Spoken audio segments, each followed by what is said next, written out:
আমরা এই গোয়েন্দা সংস্থাগুলোর এই ন্যারেটিভটা গ্রহণ করব কিনা, যে তাদের যে যুক্তি যে প্রতিদ্বন্দ্বিতা ছাড়া সরকার হতে পারে না, আমরা দরকার হলে আর একটা নতুন রাজনৈতিক দল তৈরি করব, অথবা বৈষম্য বিরোধীরা রাজনৈতিক দল তৈরি করছে।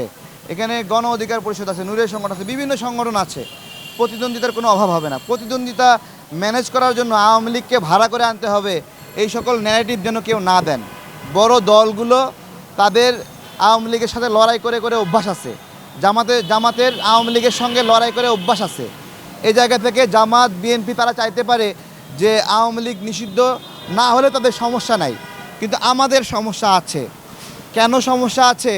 শেখ হাসিনা যখন 1981 সালের 17ই মেতে বাংলাদেশে আসলো, তার কয়েকদিন পরেই শহীদ প্রেসিডেন্ট জিয়াউর রহমান মারা গেল। উনি মারা গেছে নাকি হত্যা করা হয়েছে বলেন তো?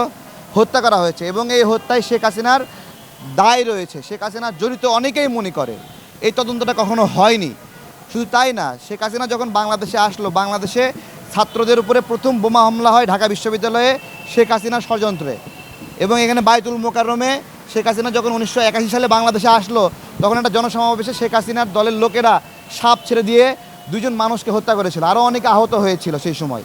এটা হলো শেখ হাসিনার রাজনীতি। সে একটা সাপ। তা আমাদের কি ভূতে কামড়াইছে যে ভারতের গোয়েন্দা সংস্থার ন্যারেটিভে আমরা শেখ হাসিনাকে রাজনীতি করার এখানে স্পেস তৈরি করে দেবো, সুযোগ করে দেবো? আমরা এই জায়গাতে ছাড় দিচ্ছি না।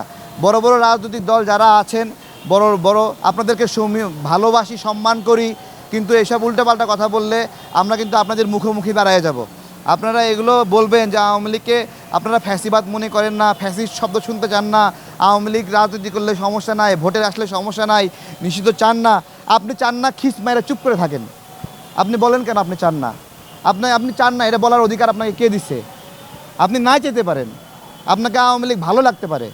এমনও হতে পারে আওয়ামী লীগের সময়ে আপনি ভালোই ছিলেন, এমন হতে পারে। বিভিন্ন কারণে আপনিও চান আওয়ামী লীগ ভালো থাকুক, কিন্তু আপনাকে তাদের পক্ষে বলতে কে অধিকার দিচ্ছে বলেন? তারা কি গণহত্যায় অভিযুক্ত? তারা হত্যায় অভিযুক্ত না?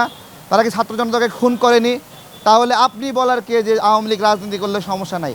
সমস্যা নাই, চুপ করে থাকেন, কথা বলেন কেন? একবারে চুপ থাকবেন। এগুলো নিয়ে বললে পাবলিক চুপ আছে।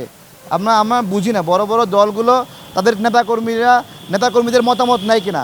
কোনো বিএনপি নেতাকর্মী বলবে যে আমি আওয়ামী লীগকে চাই? বলবে? কেউ বলে না। তারা উল্টা আমাদেরকে বলে যে আমরা চাই না আওয়ামী লীগ থাকুক, বা আওয়ামী লীগ এখানে, আওয়ামী লীগের বিচার চাই সবাই। জামাতের কর্মীরা বলে যে আওয়ামী লীগের বিচার চাই, এবং তারা এইসব বক্তব্যে বিরক্ত হয়। আমাদের মতো তারাও বিরক্ত হয়, তাদের মধ্যে জ্বালাপোড়া করে। এগুলো আমি বুঝি না। এগুলো পরিবর্তন করতে হবে, সংশোধন করতে হবে। আওয়ামী লীগের এই বাংলাদেশে বিচার হতেই হবে। হয়তোবা অনেকে ভাবছেন যে বিচার করতে গেলে অনেক দিন লম্বা সময় লাগবে আপনার নির্বাচনের জন্য। তো আপনার বিচার এবং নির্বাচন চলুক না একসাথে। আমার দাদার মামলা আমার বাপে চালাইছে, সে মামলা আমি চালাচ্ছি। বাংলাদেশের বিচার অনেক লম্বা। এরকম বলার সুযোগ নাই যে বিচার হওয়ার পরে নির্বাচন। তার মানে আবার আরেকটা উদ্দেশ্য, মানে ক্ষমতায় জোর করে অনেক দিন থাকার উদ্দেশ্য। এটা বলা যাবে না।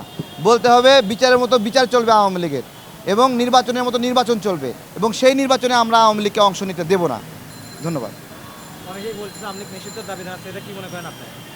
আওয়ামী লীগ নিষিদ্ধ হবে কি না হবে এটা একটা গণশুনানি হোক। যদি মেজরিটি জনগণ চায় নিষিদ্ধ হবে, তাহলে সেই গণশুনানি মানতে আপনাদের সমস্যা কোথায়?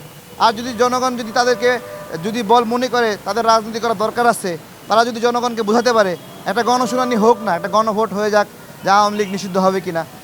আমার তো মনে হয় না কোনো পাগলেও চায় আওয়ামী লীগ নিষিদ্ধ না হোক। মাপ তো খুনের আসামি, যে তার ফাঁসি ডিক্লারেশন হয়েছে, খুনের আসামি, সেও মাপ চায় না। আদালতে দাঁড়ায় কান্নাকাটি করে না, বিচারক কি মাপ করে দেয়? ও খুন করার সময় মনে ছিল না যে খুন করতেছে আর বিচার হবে? হ্যাঁ, তো মাপ তো চাইবেই। অপরাধ করছে, মাপ চাবে, কান্নাকাটি করবে, আব্বা আব্বা বলবে, এগুলো সবই বলবে। আমরা মাপ তো যারা আমাদের ভাই ব্রাদাররা মারা গেছে সেটা আমরা বুঝি, তারা মাপ করবে। যারা খুন হয়েছে, কীভাবে নৃশংসভাবে উপর থেকে হেলিকপ্টার থেকে গুলি করে মানুষগুলো মারছে, এগুলো কি মাপের বিষয়? এগুলো তো দুর্ঘটনা না, এগুলো মারামারির বিষয় না। বিষয়টা এরকম না দুই পক্ষ মারামারি হয়ে মাথা ফাড়াইছে, এরকম না। দূর থেকে দূরপাল্লার গুলি দিয়ে গুলি করে একটা করে মানুষ হত্যা করেছে।